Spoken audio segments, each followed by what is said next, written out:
কুমিল্লার মনোহরগঞ্জ উপজেলার মহিষাতুয়া ইউনিয়নের বিভিন্ন স্থানে নির্বাচন পরবর্তী সাধারণ মানুষের সাথে সৌজন্য সাক্ষাৎ করেছেন মনোহরগঞ্জ উপজেলা বিএনপি ও তার সহযোগী সংগঠনের নেতৃবৃন্দ।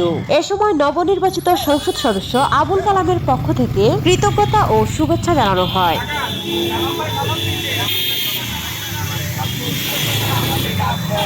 মনোহরগঞ্জ উপজেলা বিএনপির দপ্তর সম্পাদক জিএম আহসানুল্লাহর নেতৃত্বে এই সৌজন্য সাক্ষাৎ কর্মসূচি অনুষ্ঠিত হয়। এ সময় তিনি বলেন, জনগণের প্রত্যাশা পূরণে আবুল কালাম সর্বোচ্চ চেষ্টা করবেন এবং এলাকার উন্নয়নে কাজ করবেন। পাশাপাশি বিএনপির ভারপ্রাপ্ত চেয়ারম্যান তারেক রহমানের বার্তা সাধারণ মানুষের কাছে তুলে ধরা হয়। তার বার্তায় সবাইকে কোনো প্রকার সহিংসতায় না জড়িয়ে শান্তিপূর্ণভাবে মিলেমিশে বসবাস করার জন্য আহ্বান জানানো হয়। সৌজন্য সাক্ষাৎকালে নেতাকর্মীরা সাধারণ মানুষের সুখে দুঃখে পাশে থাকার অঙ্গীকার ব্যক্ত করেন এবং আগামী দিনগুলোতে উন্নয়ন ও ঐক্যবদ্ধভাবে কাজ করার প্রত্যয় ব্যক্ত করেন। এলাকাবাসীও তাদের এই উদ্যোগকে স্বাগত জানান। এ সময় মনোহরগঞ্জ উপজেলা বিএনপি ও বিভিন্ন ইউনিয়ন বিএনপি ও তার সহযোগী সংগঠনের নেতাকর্মীরা উপস্থিত ছিলেন।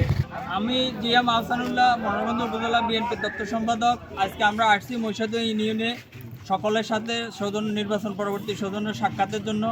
আমাদের নেতা তারেক রহমানের বার্তা নিয়ে তারেক রহমান এবং আমাদের এই আসনের সদ্য নির্বাচিত সংসদ সদস্য আবুল কালাম সাহেবের পক্ষ থেকে সকলের প্রতি ধন্যবাদ এবং কৃতজ্ঞতা জ্ঞাপন করতে আসছি। এবং পাশাপাশি তারেক রহমানের যে বার্তা, সকলে সহ অবস্থানে থাকবে, কোনো রকম যাতে কোনো সহিংসতা এবং কারো প্রতি বিদ্বেষমূলক কোনো আচরণ যাতে না হয়, এই বার্তাটা, এই মেসেজটা পৌঁছে দেওয়ার জন্য সবার কাছে আমরা আসছি।